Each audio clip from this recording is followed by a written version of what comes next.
The bucket of ice water she threw on me wasn't made of water, but of 4 simple words from my new daughter-in-law: we only invited special people. And as I stood there, financing their entire life, I realized I wasn't one of them. But a week later, when her desperate call came, I knew exactly how to respond. My hand trembled as I held the phone, looking at my son, Max. So, when is the big day? I need to finalize my travel plans. Before Max could answer, his wife Lena leaned into the screen, a chilling smile on her face. "Oh, we already got married yesterday," she said, her eyes locking with mine. "It was a very intimate ceremony. We only invited special people." Special people. The words hit me with the force of a physical blow. I, who had paid their $500 monthly rent for 3 years, who bought every stick of furniture in their apartment, and who regularly filled their refrigerator, I was not special. I stood frozen in my own living room, the phone feeling like a 1,000-pound weight. My son refused to meet my gaze while Lena made herself comfortable on the sofa I had bought them. My eyes drifted to my closet, where the pale pink dress I'd bought for their wedding hung uselessly, a $200 monument to my foolishness. I had imagined how I'd look in Max's wedding photos I would now never be in. For weeks, I had planned everything. I'd saved $1,000 for their gift. I'd called my sister, Diana, with the happy news. I'd cleaned my house from top to bottom, hoping they might celebrate here afterward. All of it vaporized by 4 poisoned words. Max finally looked up, his voice sounding rehearsed. "Mom, it was a last-minute, intimate thing. Just us and the witnesses." But I knew it was a lie. I had already seen the social media photos. Lena's parents, beaming with pride. Her siblings, toasting with champagne. Lena in the white dress I'd helped finance with the $800 I'd given her last month for personal expenses. I saw the whole celebration I was deliberately excluded from. For a week, I moved through my life in a numb haze of betrayal. The humiliation was a constant, aching presence. Then, exactly 7 days later, Lena called again. Her voice was completely different, desperate and pleading, a stark contrast to the confident woman who had exiled me. "Renata, the rent is overdue," she stammered. "The landlord is threatening to evict us if we don't pay this week. You forgot to make the transfer." Silence stretched on my end as I remembered all the times I'd rushed to the bank, cancelled my own plans, and even skipped meals to ensure they had everything they desired. And now, after being shunned from the most important day of my son's life, they had the audacity to call as if nothing had happened. "Lena," I said, my voice unervingly calm. "Didn't I warn you? I only help special people." The silence on the other end was so profound I could hear my own heartbeat. For the first time in years, I was not the one trembling. "Renata, I don't understand," she finally stammered. "We are special to you. You're like a second mother to me." Lies. All lies, wrapped in a sweet tone she only used when she needed something. The same tone she'd used to ask for money for her dress, for the rings, for the honeymoon. That night, I didn't cry tears of sadness, but of fury. I cried for the fool I had been, the woman who had confused financial servitude with love, who had tried to buy affection from people who considered her an ATM. When I woke the next morning, something had fundamentally shifted inside me. A cold, hard determination had taken root. I looked in the mirror and saw a new resolve in my own tired eyes. I made coffee and, for the first time in years, my first thought wasn't to check my phone for a message from Max. My first concern was myself. I sat at my kitchen table and did the math, forcing myself to see the brutal truth in black and white. Rent, $18,000. Food and gifts, over $10,000. Emergencies and furniture, thousands more.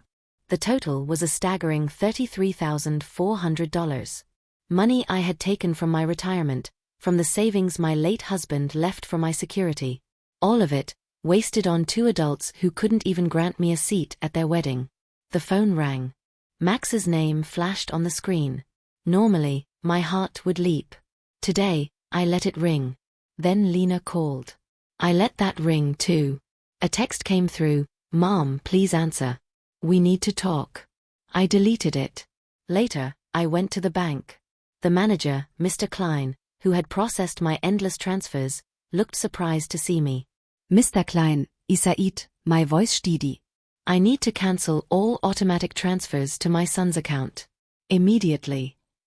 As he processed the paperwork, my phone buzzed incessantly in my purse. It was as if they had a sixth sense that their funding stream was being cut off.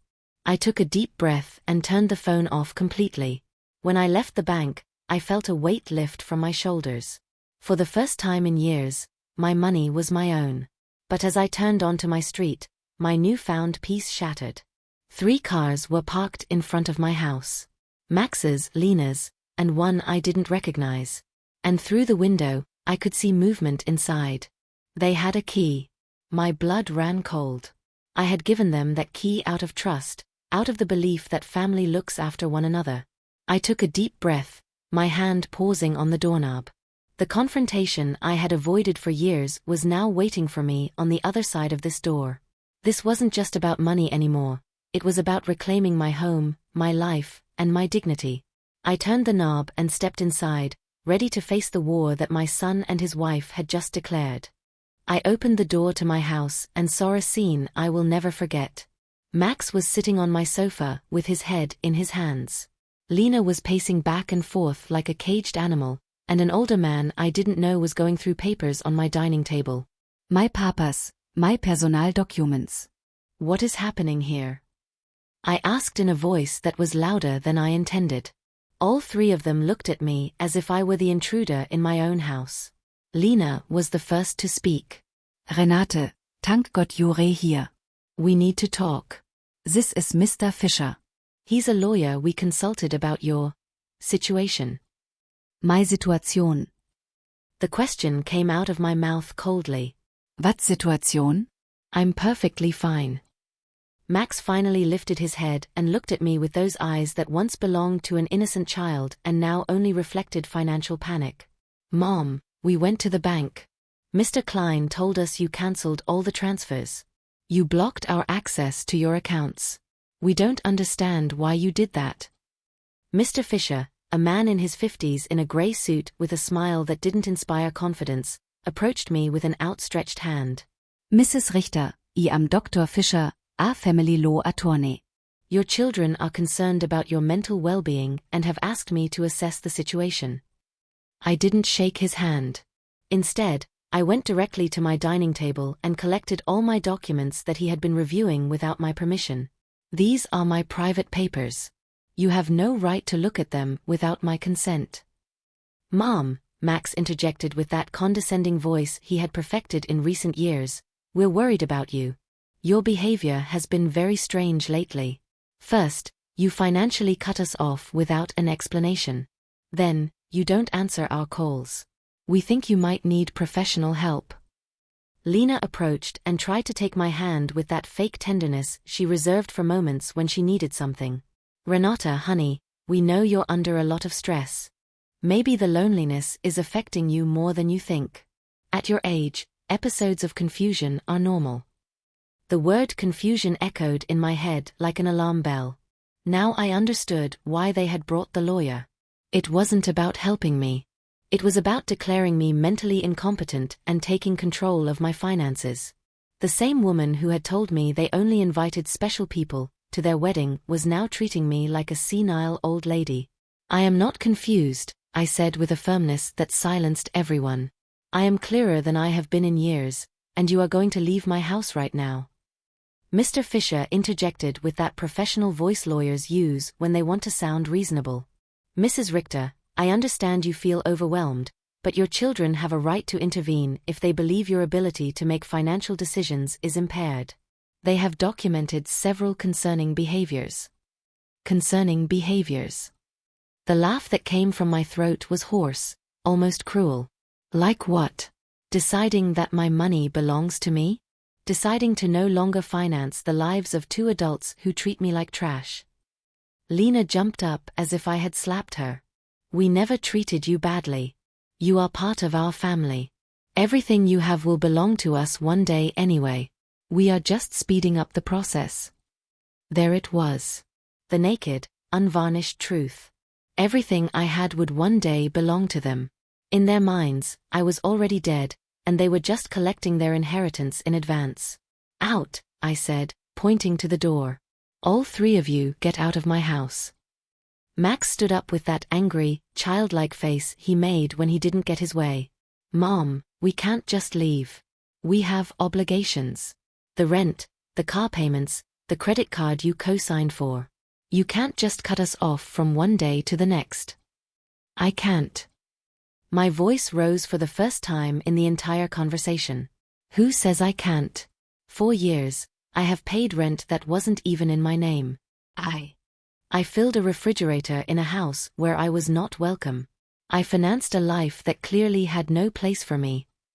Mr. Fisher took a folder from his briefcase and placed it on my table. Mrs. Richter, we have prepared some documents that could facilitate this transition. A power of attorney that would allow Max and Lena to manage your finances more efficiently. This would just be temporary until you feel better.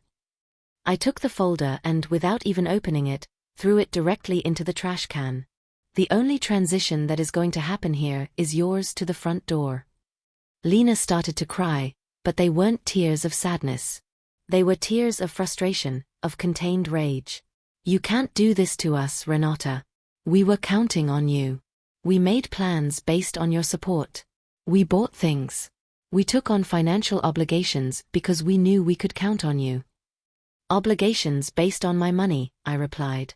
Not on my well-being, not on my happiness, not on my company. Just on my money.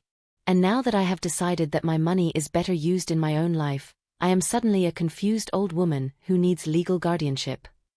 Max tried to approach me, but I took a step back. He was no longer the boy who ran into my arms when he had nightmares. He was a 35-year-old man who saw his mother as an obstacle between himself and a comfortable life financed by others. Mom, we made mistakes, he said in a voice that was supposed to sound remorseful. The wedding was a misunderstanding. Lena was nervous. I was under pressure. We can fix this if you just become reasonable again. Reasonable. The word tasted bitter in my mouth. Being reasonable means continuing to pay for your life while you treat me like a stranger. It means pretending it doesn't hurt to have been excluded from the most important day of my only son's life. Mr. Fisher packed his papers with the efficiency of someone who is used to having proposals rejected. Your Mrs. family Richter, has legal this is options. not over. If you are indeed making irrational decisions due to mental health problems, a judge can determine that you need guardianship. His words were like a blow. I realized this was not just a manipulative family visit. It was a real legal threat. Mr. Fisher, I said, looking him directly in the eyes, I suggest you do your research thoroughly before you threaten a 71-year-old woman who has managed her finances flawlessly for 40 years, who raised her son alone after the death of her husband, and who until last week financially supported 2 completely capable adults. Lena stopped crying and looked at me with a coldness that finally showed her true face. This won't stay like this, Renata. We have rights and lawyers too. Perfect, I replied. Hire all the lawyers you want. With your own money, of course, because mine is no longer available to finance your legal tantrums. The three of them walked to the door with the wounded dignity of people who are not used to being told no. Before he left, Max turned to me one last time. Mom, this is going to end very badly for you. You're going to end up alone with no one to take care of you when you really need it. Max, I said with deep sadness, but also with crystalline clarity, I am already alone. The difference is that now it's by my own choice, not by your neglect. As I closed the door behind them, I stood in my living room, surrounded by the most beautiful silence I had heard in years. It was the silence of freedom. The conversation with Mr. Weber, my late husband's attorney, was both terrifying and empowering. His office was a world away from the chaotic scene in my living room, all polished wood, orderly bookshelves, and a calm that immediately steadied my nerves. Renata, he said after listening intently, what your children attempted is more common than you think. It's called elder financial abuse, and the fact they entered your home without permission and went through your documents strengthens our case significantly. We need to document everything. For the next 2 hours, we created a fortress of paperwork. We documented every transfer, every gift, every time they had pressured me for money. Mr. Weber whistled softly when I showed him the final tally of $33,400. With this money, you could have traveled the world, Renata, he said, not with judgment, but with genuine regret. Instead, you financed the lives of two adults who didn't even respect you enough to invite you to their wedding. When I left his office, I had a plan. First, change all the locks. Second, install a security system. Third, open a new bank account at a different institution. And fourth, start living the life I had postponed for years. My next stop was the hardware store. The owner, Mr. Sommer, who had known me for years from my frequent trips from Max and Lena's apartment, was surprised to see me. Mrs. Richter. Another emergency for your son? He asked kindly. No, Mr. Sommer, I said, my voice firm. This time, it's for me. I need to change all the locks on my house. The best ones you have. As I was choosing the locks, his son, Ethan, who installed security systems, happened to stop by. It felt like providence. Ethan, I said, I also need a complete surveillance camera system installed. Price is not an issue. While they prepared the materials for an installation the next day, my phone buzzed. It was Lena, calling from an unknown number after I had blocked hers. Renate, it's Lena. Please don't hang up. We need to talk like civilized adults. Talk, I said dryly. Listen, I understand you're upset about the wedding. It was a mistake. Max and I have talked, and we want to make it up to you. How about a special dinner to celebrate with you? We can do it at your house, cook together, like we used to. The manipulation was so transparent it was almost pathetic. Lena, how much rent do you owe exactly?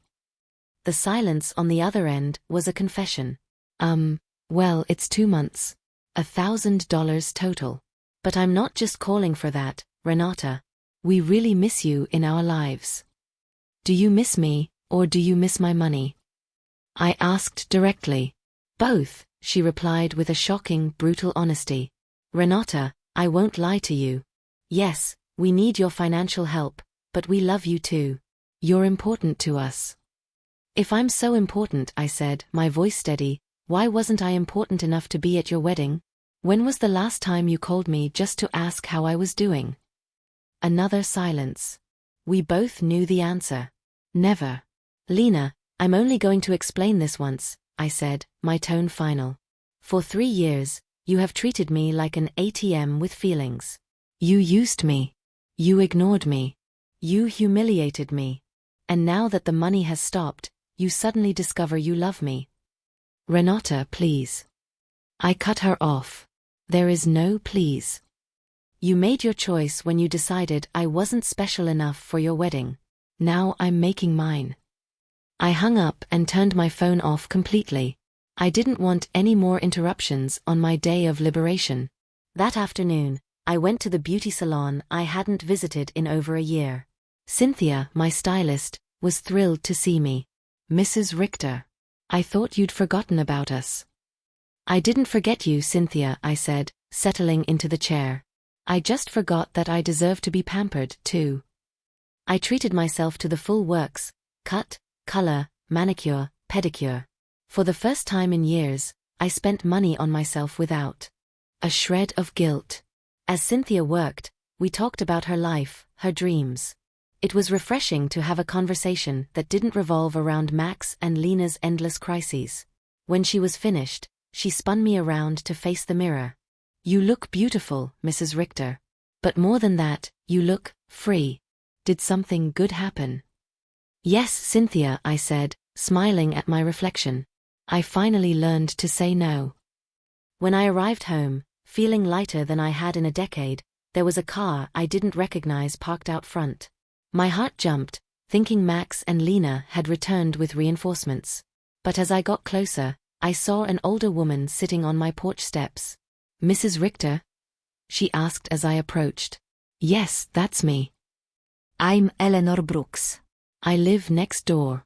We've been neighbors for years, but we've never properly met. She gestured gently toward my house. Yesterday, I heard some raised voices, and I wanted to make sure everything was all right. Her sincere concern touched a deep, lonely place inside me. Here was a stranger showing more genuine care for my well-being than my own son. "Come in, Mrs. Brooks," I found myself saying. "I'll make us some coffee, and I'll tell you a story you won't believe." Over coffee, I told her everything. The money, the wedding, the lawyer, my decision. Eleanor listened without interruption, her eyes filled with a knowing sadness. When I finished, she placed her hand over mine. "Renata, you did the right thing. I went through something similar with my daughter 5 years ago. I also thought I had to buy her love. When I cut off the money, it was terrible at first. She threatened me, tried to make me feel guilty. But after 6 months, she called to genuinely apologize. Now we have a real relationship, based on love, not on money." Her words were a balm to my wounded soul. "Do you think Max and Lena will ever understand?" "Maybe, maybe not," she said honestly. "But that is no longer your responsibility, my dear. Your responsibility now is to live your own life." That night, for the first time in 3 years, I went to bed without worrying about Max and Lena's rent, their groceries, or their whims. I went to bed thinking about my own plans, my own future. And for the first time in years, I slept through the night, a deep, peaceful sleep, unbroken by fear or guilt. The fortress walls were going up, and for the first time, they were to keep the good in, and the toxicity out. I was finally safe within my own life. The peace I had found was short-lived. A month after Eleanor's comforting visit, I was painting at my new easel when Mr. Weber arrived at my door, his expression grim. "Renata, we need to talk," he said, stepping inside. "They've filed a formal lawsuit for mental incompetence in family court. They are requesting Max be appointed as your legal guardian." The words landed like physical blows. I sank onto my sofa, feeling the weight of the ultimate betrayal. My own son was trying to have me declared insane to steal my money. What evidence could they possibly have? I asked, my voice trembling. "They have witness statements claiming erratic behavior. They've submitted unpaid doctors' bills you supposedly neglected and medications you're hoarding. They've even included Dr. Lehman's report, stating your refusal to cooperate with their psychiatric evaluation is proof of your decline." The diabolical nature of their plan became clear. They had turned my rational defenses into symptoms of madness. Who are these witnesses? Lena, of course. A neighbor, Mr. Davis. And your pharmacist, Mr. Green. I knew Mr. Davis, a bitter man who'd always disliked me. But Mr. Green? We went to his pharmacy immediately. "Mrs. Richter." Mr. Green stammered, his face flushing red. "Your daughter-in-law came in. She said she was worried about you, that you were acting strange. I told her you only buy vitamins, but she insisted that was proof you weren't taking care of your health. She had me sign a paper. I thought it was for insurance." He had been tricked. We secured a new statement from him, clarifying the truth. Mr. Davis was less cooperative. "That woman is crazy," he spat when we confronted him. Cameras everywhere, strangers visiting, yelling in the street. There was no reasoning with him. His statement was built on malice and willful misinterpretation. "Our defense requires our own evaluation," Mr. Weber stated. He arranged an appointment with Dr. Moore, a specialist in assessing mental capacity. For 2 hours, Dr. Moore put me through a battery of tests: memory, reasoning, financial literacy. At the end, she gave me her verdict. "Mrs. Richter, your cognitive function is excellent, well above average for your age. You are perfectly competent." The professional validation was a relief, but it did little to soothe the deep sadness. My sanity was now a matter of legal record because my son had forced it to be. When I told Eleanor and my new friends about the lawsuit, they were outraged. "We will testify for you," Maria said firmly. "Anyone can see you're sharper than most people half your age," Cynthia added. Alfreda, with her 80 years of wisdom, took my hand. "You have what many victims don't, Renata. Documentation, a good lawyer, and friends who have seen your strength firsthand." Their support became my armor. I was not fighting this battle alone. The day of the hearing arrived. I wore my best black suit and looked at my reflection with a cold determination. Today, they would not just judge my mind, but my right to my own life. In the courthouse hallway, Max avoided my gaze. Lena stared back with pure, unadulterated hatred. Their lawyer began by painting a picture of a confused old woman, manipulated by strangers into alienating her loving family. Lena took the stand first, her performance masterful. She cried as she described my decline. Mr. Weber's cross-examination exposed the cracks. "When was the last time you called my client without asking for money?" he asked. She had no answer. Then it was Max's turn. Seeing him swear to tell the truth while preparing to lie about my sanity was the most profound pain I had ever endured. Mr. Weber dismantled his testimony with cold precision.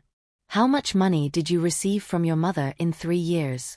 How many visits were not about money?" Max had no dignified answers. Their other witnesses faltered under Mr. Weber's scrutiny. Mr. Davis admitted he'd never spoken to me directly.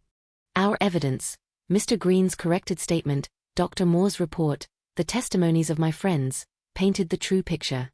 Finally, I took the stand. I told my story, my voice clear and steady. I spoke of the $33,400, the wedding humiliation, the broken trust. "Why did you stop the financial support?" Mr. Weber asked. "Because I finally understood it was a transaction, not a relationship," I replied. My money was welcome. I was not. In his closing argument, my son's lawyer insisted I was a victim of manipulation. Mr. Weber's rebuttal was devastating. "This is not a case of incompetence," he declared. "It is the case of a woman who found the strength to free herself from financial abuse." The plaintiffs have presented no medical evidence, only their frustration that their funding has been cut off. Judge Miller deliberated for 2 hours. When he returned, his face was stern. After reviewing the evidence, he began, "It is clear to this court that Mrs. Renata Richter is in full possession of her mental faculties. Her financial decisions, however painful for her family, are rational and within her rights. This lawsuit appears motivated by financial interest, not genuine concern. The petition for guardianship is denied." I had won. I had retained my freedom, my dignity, and my right to my own mind and money. As we left the courthouse, Lena shot me a final, venomous look before turning away. Max glanced at me, and for a fleeting second, I thought I saw a shadow of shame, but it was too late. The bridge between us was not just burned, it had been atomized. That night, Eleanor hosted a celebration. We toasted to justice and to freedom. "Today, you didn't just win a trial," Alfreda said, squeezing my hand. "You won back your life." She was right. The war was over. For the first time, the future was entirely, unquestionably my own. The freedom I won in court came with a strange, aching pain. In my victory, I had also lost. My son, the little boy I had raised alone, was gone to me forever. I allowed myself to feel that grief, to sit with it. And then, one day, I buried it. About 3 months later, I sold my old house. The walls that held Max's childhood memories, the room where he took his first steps, I left them all behind. I bought a beautiful apartment near the city center. It was smaller, but it was light, airy, and entirely my own. My first major purchase was a new painting easel. Then, I traveled through Europe. From a small chateau in France to the coasts of Italy, I painted the scenes I had always wanted to. No one asked me, where did that money come from? Or is that really necessary? I donated more than half of my money to organizations that protect the elderly from financial abuse. With the rest, I began to live the life I wanted. I joined art classes, joined volunteer groups, and went to the cinema alone to see new films.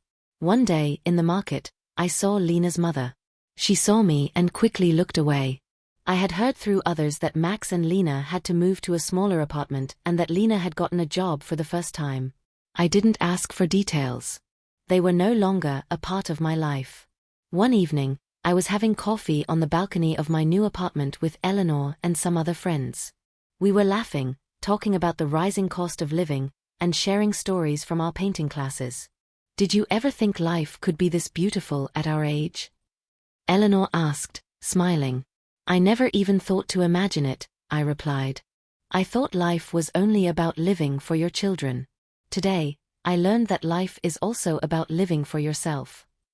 A few years passed. I was now 72. On a cold night, as I was writing in my journal, my phone rang. It was an unknown number. I almost didn't answer, but something made me pick up. Hello. A familiar voice came through. It was Max.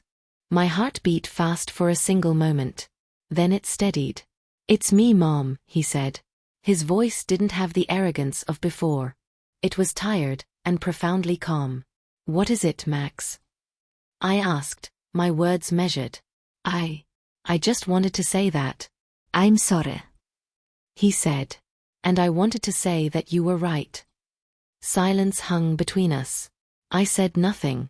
"I haven't called you until today," he continued, "because I knew I had nothing to say. Today, I lost my new job. For the first time, I felt what it must have been like for you when you were alone, when you had no one. I always lived on your money. Today, I lived on what I earned from my own work. And only today did I understand how strong you were."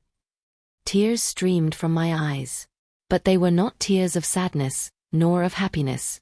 They were tears of closure. He had finally understood. "You didn't call to thank me, or to apologize," I said calmly. "You called because you finally saw yourself in my place. And that is the greatest apology." Is it ever possible?" he asked, his voice a mix of hope and despair. "No, Max," I said, my words kind but final. "That bridge is burned. You and your life are no longer a part of mine. But what you said today means you will be okay. And that is enough." We said nothing more. I hung up the phone. I walked out onto my balcony. The city lights twinkled below. I thought about how strange life is. Sometimes you win by losing, and sometimes you lose by winning. My name is Renata. I am 72 years old. Today, I know that love has no price, and freedom is worth any cost. I have finally learned that the most important person to love and protect is yourself. I was now 75 years old. My life was going through a period of deep peace. I had accepted my life, both the happiness and the loneliness. I had friends, my painting, and the freedom I had worked so hard to gain.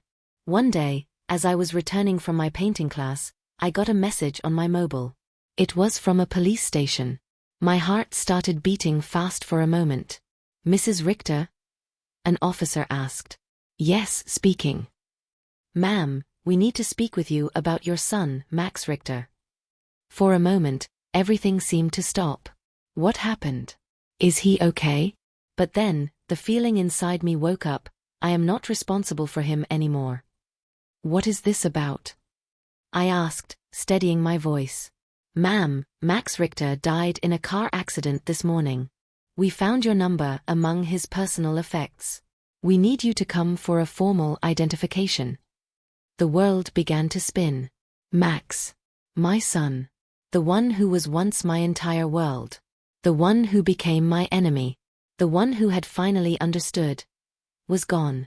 I composed myself. "I can come," I said. In the morgue, he lay under a white sheet. The officer lifted the sheet slightly.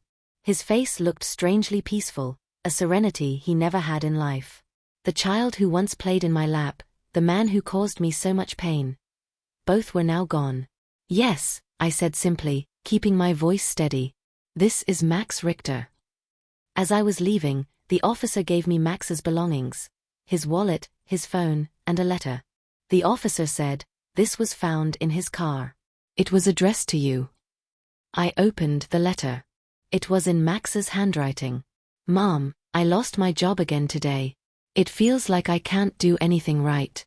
Today, I let Lena go too. She says I'm a failure. Maybe she's right. You said that the most important job in life is to love yourself. I have never been able to love myself.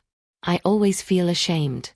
Today, I remembered your voice from when I was little, when you used to say, 'Don't worry, son, everything will be okay.' That's all I wanted to say. I'm sorry." He had written this letter before the accident. Tears streamed down my cheeks. These tears were for the man who could never be happy. A mother's heart broke, but this time, there was no anger, no regret. Just a deep, painful understanding. Arranging the funeral was my responsibility. I decided to do it simply and quietly. Lena came to the funeral, but she said nothing. She looked at me and lowered her eyes. She, too, had become just another story of pain. A few hours later, everyone had left. I was alone in front of my son's grave. In the end, I was leaving him alone, just as he had left me alone. "Son," I said for the last time, "I forgive you. And I hope you have found peace now. You are free now." Returning home, I took a long breath. Was this the final chapter? Was it over now? The following week, a lawyer called. Max had a will. He was only 38. He had nothing left, except his car, which was destroyed in the accident, and some personal items. The lawyer said, "Mrs. Richter, Max Richter wrote in his will that if anything remains, it should go to you. He said, 'Pay back what my mother gave me.'" My throat tightened. He had tried to pay me back. Until the very end, he had felt this burden. I told the lawyer, "There is no money. And even if there was, I would not take it. Donate it to a charity that helps people struggling with depression." A month later, I returned to my old painting class. As I put color on the canvas, I thought, life is strange. Sometimes you win by losing, and sometimes you lose by winning. But in the end, you only get what you are prepared to give yourself. My name is Renata. I am 75 years old. Today, I know that love and forgiveness are both bridges that can take you to the other side. I gave my son his final freedom. And with that, I also gave myself my final freedom. My final request for you. If my story taught you something, if it touched your heart, then please do one small thing for me. Like this video and subscribe to my channel.